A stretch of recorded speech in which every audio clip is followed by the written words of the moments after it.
We're talking Alien Earth, episode 4, observation. A lot going on with this episode. A possible hybrid revolt as their hybrids start questioning things. Morrow's plan goes to take into effect with slightly. We learn a little bit more about the 5 corporations, and is Wendy the new alien queen? Go to like and subscribe to that video. Let me know in the comments. Let me know what you thought about the episode, any thoughts you have. Without further ado, let's jump right into it because we got a lot to talk about. Wendy, can you tell me what happened? I woke up and I heard it. It was screaming. Last episode ended with Wendy obviously passing out. The xenomorph sound was too much for her head, and they had to turn her off. They turned her back on this episode to start talking to her about what she heard. And I think this episode opens up really fast and really cool because Boy comes in and he's like, "Hey, what happened? What's going on?" They start to test the sounds. They dial in the frequency, and then Wendy is actually able to mimic the voice of the xenomorph that has been communicating, and she's been able to hear it. Now we don't get a quite confirmation early on whether they're talking to her or she's able to hear them. I still think at this point she's able just to hear them communicating back and forth to each other.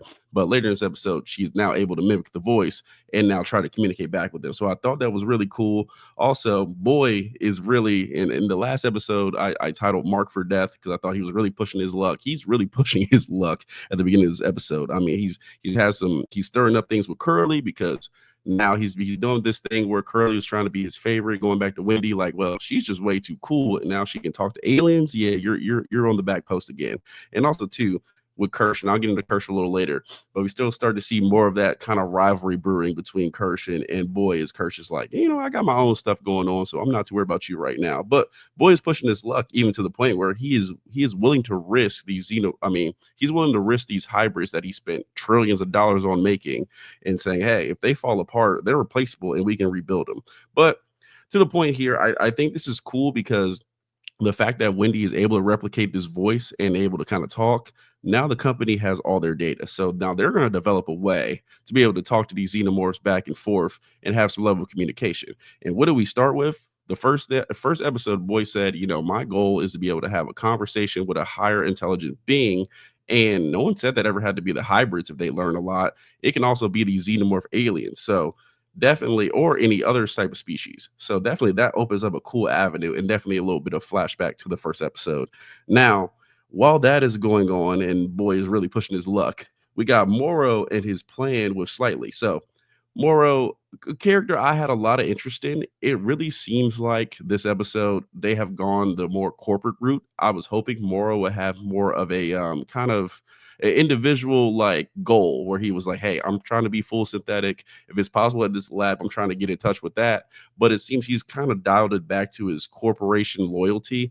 I don't know if I like that necessarily, but I do want to see where it goes. But we talked about this last episode.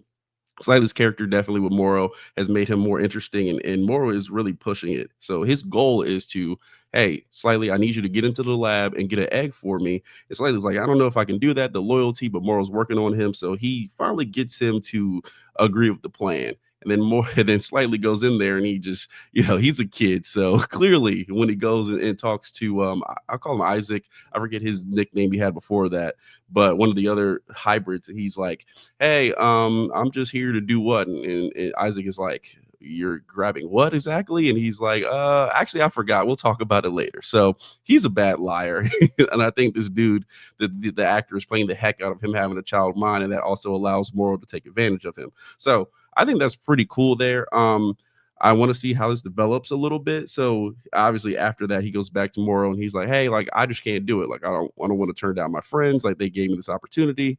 But before that, Morrow had, manipulated him. He said, hey, like, this is my name. What's your name? And then he gives him his name. So his name's Roosh Singh. That was his real name before he became a hybrid. And Morrow uses that to kind of track down his family and blackmail him. So it shows Morrow still, he has his goal in mind, and he's gonna find a way to get these xenomorphs back to the company, regardless. And he's like, hey, like, this is what I need you to do. And this too gives us some ideal. He's telling him, hey, like, just take one of the humans and put them over there, and they'll make they'll get impregnated by the xenomorph. So they'll grab his face, and then they'll feel not well for a couple of days. So you got to hide him, and then after that, I'll come grab him. So everything will be fine. So he has this, and to Kersh's now, and I had somebody in the comments question it. They said, how come they can't?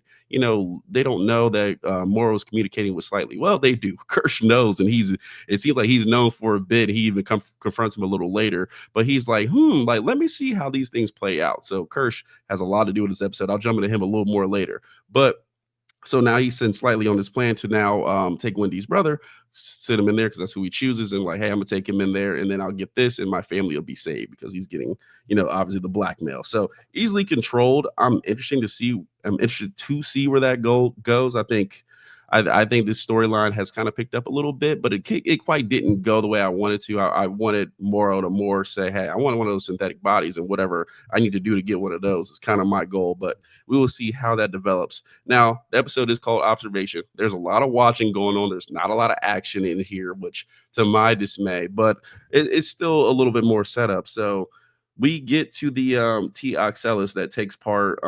He finally takes the goat. I put that on the thumbnail a little bit ago that he was going to get control of the goat, and they study him. So it's pretty cool. He goes in there. Obviously, you feel bad for the goat, but hey, man, you're in a fortunate lab working with unfortunate people, and the goat has to catch it. So takes control of his eye, and I think the cool part what they're doing is they're testing his intelligence, and they got the monitor on the goat. That's what the things were on his head, and they see his focus level, his intelligence level, his level to detail just goes up, and it's cool because they are observing the TXLs, and the TXL is also observing them. He's looking around, and it feels like he's trying to kind of pick out his next victim. He's like, okay, this goat thing, I can like pan off his intelligence and kind of study in a little bit, but like I need a better host. So there's still a lot of cool things they can do. Now, unfortunately, the TXLs is the only alien other than the xenomorph that we get to explore here, and there's a ton in there. And I think it's a little bit of a waste opportunity. Part I don't like about this episode, it was like there's a lot to play with, and we're stuck in some storylines that really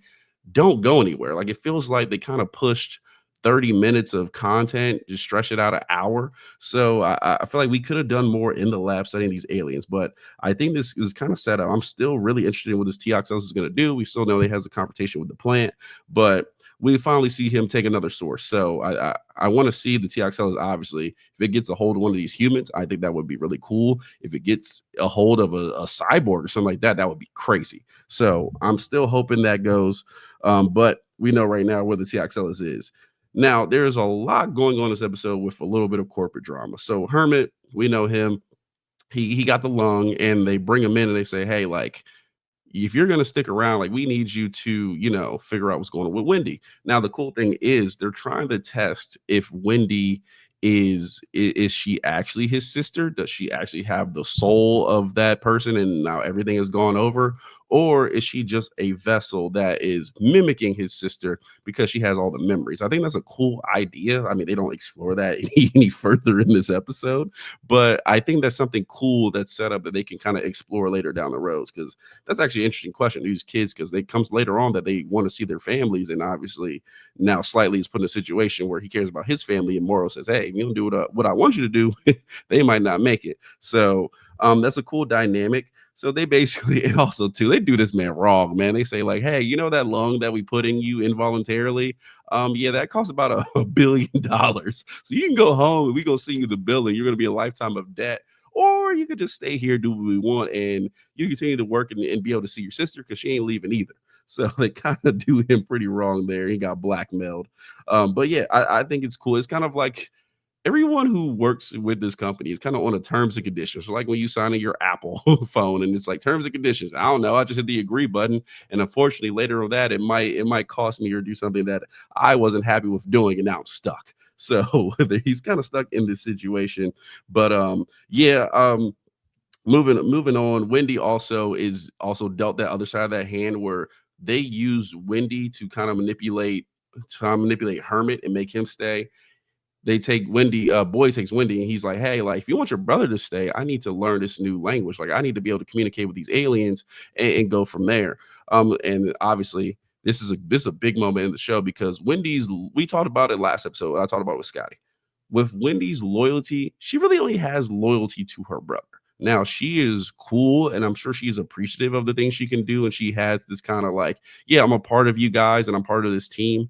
But in this moment, she's able to catch Boy in a lie, because her brother told her, like, why didn't you come visit me? Like, I couldn't. They lied to me. They told me I couldn't come see you, and they told me you were dead and didn't exist. So while I'm, across the world, there was like, I didn't even think you were around anymore. So I really couldn't come see you, because if I would, I could have. Boy now turns it and says, "Oh, like if your brother really cared about you, he would have came to see you, a while ago and didn't." And she catches him in that lie because he already told her, like, "I didn't know you existed, and the company banned me, and my parents, our father banned me from coming to see you." So she catches him in that lie, and I think that's where the loyalty now really switches because Wendy has this connection with the Xenomorphs. Now we'll jump into that in a little bit, but she has that connection with the Xenomorphs of like, hey, these things don't belong here, and you shouldn't really be testing on them. They need to go back home. Like they really shouldn't be here. We know they're here. We know bad things are going to happen because of that. But I think that moment kind of broke her loyalty to say, or I wouldn't really say loyalty, but her kind of like truce with Boy Cavalier in this company to where it's like, oh, y'all don't have my best interest at all, and you're just using me as a ploy. So now I'm doing what I want and on my accord along with the other hybrids because they have other choices to make. So that was a big moment in the show. It could go a little underlined, but I think that was an important moment. Now, Kersh there's a lot going on with Kersh. So we talked about this rivalry brewing, and again, that's why I put boy Mark for death. I thought Kersh is going to turn on him eventually, and you're starting to see that. One, Kersh, Kersh knew that the conversation between Slightly and Morrow was going on. He's tagged this from the very beginning, so he knows that is going on. But it feels like, and I have questions on Kersh. I don't know exactly yet what his motivation is. It feels like he's still figuring out what his motivation is. Obviously, he has his curiosity. He has the control of the lab. He's able to go in and test. You see him testing learning the Zeoxelis. You see him with the Xenomorph, kind of learning how that thing works. And he impregnated the lung with the Xenomorph that Hermit left him. So he's playing around with things, but he's also like letting some things play out. Like he could have stopped slightly in his tracks, and at a point he comes in and he knows what's going on, and he tests him and he says, "Hey, slightly, like this see no evil, speak no evil. When people see evil things, are they gonna do the benefit of their friends and say what the wrong thing is?" And Slightly's like, "Yeah, like I would do that. I protect my friends," but he still decides to go along with Morrow's plan, obviously because he's getting blackmailed. So Kersh knows this. He knows that's going on. Also, too, he understands like boys kind of feels like they're expendable, and you're starting to see like little. I think the little moment at the beginning of the show was very important, seeing their dynamic, kind of like a rivalry brewing, and he treats everyone expendable besides him, which, like I said, is going to cost him Mark for death. But yeah, so I would say Kersh is probably has leveled up. I thought Morrow was going to be the guy I had more interest in. Kersh has like topped him a little bit, and I'm really interested to see what Kersh is going to do because he's letting things fully play out, and he's really kind of doing his own thing at this point. Even with Wendy later, he's studying her. So I don't know what he's going to do with this, but I'm interested to see like in the next couple episodes, Kersh is going to be the guy I have my eye for. Now, Wendy, we circle back to her. Obviously important. Well, actually, before we get there, we'll hold on for Wendy. But a little bit before we get to her, we kind of set up this thing with Nims and now Curly and all these hybrids were because of what's happening with Wendy's brother being there. More, I mean, not Morrow, slightly is like, hey, like, why does her brother get to be here? Obviously, because he's safe and no one can mess with him or manipulate her into doing anything that she doesn't want to do, even though they don't know that's happening. So slightly is like, hey, why does her brother get to be here? Like, our families ain't here because now his family's in peril. And I think that was a moment to where they're like, hey, like, maybe like we should push to demand to get what we want because we have control here. We have the power. Like nothing here on this island can really stop us, probably really outside the aliens. So nothing can really mess with them as far as getting what they want. And they have a storyline with Nims, which I think is pretty bad. I'll go into it in a minute, but Nims as well has felt like she has control and no one can kind of stop her to get what she wants. So I think they could have done that in a better way, and I'll touch on it in a minute. But we also get to learn a little bit about the five companies. Now, we learned that Earth didn't work well with governments. Obviously, there was wars, there was stuff like there was, different trials, tribulations, and the five companies stepped in and now have this control. We already knew that. Hermit, he gives a little more explanation of like it seems like these companies have now come together to control the earth, but they have some level of council, so they kind of work with each other. Now we've seen Utani and obviously Boy Cavalier for representing Prodigy say, hey, like if I have something of yours, talk to the lawyers about it and they'll handle it. It seems like Utani may go to this count, like I'll call it a council because it seems like they have one, and say like, hey, like Prodigy has something of ours and we need it back. And can you help me go and get it back? So it seems like there may be some level of that. Now, I wish, because I've been waiting for these five companies them to dive into them more. I wish they did a little more with that. And I feel like there was a lot of time in this episode to do more with that, but they really don't. They kind of leave it a little blank, except we now know there's some level of counsel and why they took over. So a little missed opportunity there. But yeah, moving on, getting back to Wendy. Wendy, obviously, now she's practices communication. Now she has it with the xenomorph. And towards the end of the episode, you see her now being able to talk to and communicate with the xenomorph. A lot is happening with that. So I talked about this theory a little bit ago of in a comic, they have the woman in dark. And this woman in dark was supposed to be this character that can, communicate kind of, I guess, kind of in a way be a queen, but she's kind of the representation of the assimilation of xenomorphs and humans to where it was this lady and she got bit by a pathogen and now she kind of assimilated to the xenomorphs and now is a part of them. So it seems like Wendy has taken that role a bit. I don't know if she's going to be the queen or kind of be this lady in dark, but I would say more this lady in dark because now she is able to communicate with them. Now she's able to know what they're saying. I think this is a big risk by the show, and I think this is like a make or break point because this is not for me. This is not necessarily something positive or negative. It doesn't get me excited. Like I do want it to explore the xenomorphs more and hop into what they're saying and how their communication and how they think, which I think we could do pretty well here. But also too, with not much going on, it's like I don't necessarily want Wendy running around like controlling xenomorphs and have them following everything she says.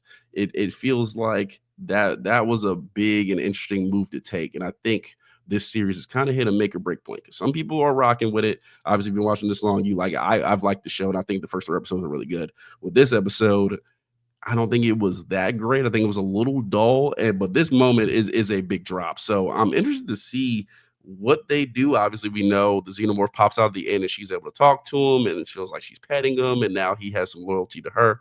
Now, will the xenomorph continue to have loyalty when it grows up? When I keep saying he, but when it grows up, that is remain to be seen.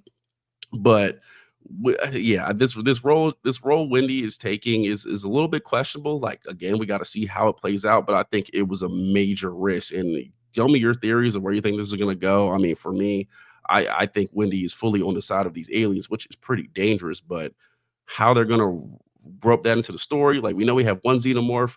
It looks like Slightly is trying to get Wendy's brother and sacrifice him to make another one. So there might be two xenomorphs running around. I'm interested to see where that goes, but it was a big risk, and she might be the next alien queen. We've been talking about Queen for a while. We may have found her. So do that, but yeah, with this episode, man, I feel like there's some things that they need to change going forward in the series. One, we've had enough setup. This is 2 setup episodes. Like we need to start the move. Like I'm not one to I need action 24/7, but it feels like this episode was again 30 minutes stretched out to an hour. I don't care anymore about Nims. Like I feel like her character is so basic. I would like to learn more about Curly. Like that was the character leaving last episode that we had a lot of interest in, and they don't do nothing with her. Like the time you gave the Nims, please give it to Curly and try to develop this character in this rivalry that I think is really cool going on. Also, we have a ton of different aliens in here. Like we got to see the Teoxels a little bit. We still have this plant thing. We still have a bunch of species that we haven't seen yet. Why we're running around like stretching out these other topics when we don't need to. We had stuff with the scientists where they have a moral dilemma. I don't really need to see that. A little bit of corporate drama with the I forget the bald guy that works for Boy Cavalier, but he's just talking and like, hey, you signed the dotted line, now you're screwed. Like I don't think the show necessarily needs to move that slow with stuff like that. And I want to learn more about the companies. So I think it's a big risk with Wendy here, and that's obviously the shoe that dropped here. But there's a lot they can do to continue to explore this world and explore the series and continue to take risks. I mean, I just don't want the show to become generic. And this episode was pretty damn generic, in my opinion. I haven't gave ratings for any episodes, but I thought the first ones on our scale were price admission, definitely worth the watch. This one, it's average. We call that run of the mill here, but it was pretty average except for this Wendy shoe dropping. So interested to see with her. Hopefully they pay off. Like this is this big moment, so hopefully they pay it off. But definitely want to talk more when Scotty gets back. I think we're gonna do another theory video. There's definitely still a theory up from the first episode that I want to talk about that I think we've kind of overlooked at this point, involving Morrow and another synthetic. So I definitely want to talk about that. But make sure you like this video, subscribe to the channel. There's a bunch of new subs, so we really greatly appreciate you. If you have theories, if you have comments, things like that, I love talking Alien with you guys. And even if you don't like the show, let me know your complaints, things like that. Put them in the comments, and we'll talk about that. But yeah, like that video. Peacemakers episodes are dropping. Scotty's covering those. So he has his first episode drop. You haven't checked that out, please do that. But we got a ton of stuff, man. Trying to drop content every day and more alien stuff, because again, I am liking the series. This episode, I'm okay with, but you better pay it off because you kind of bored me a little bit. But we will see. We got 4 more episodes, so definitely want to check that out. But do all that good stuff. Please like, please comment, please sub, all that good stuff, and we will catch you next time.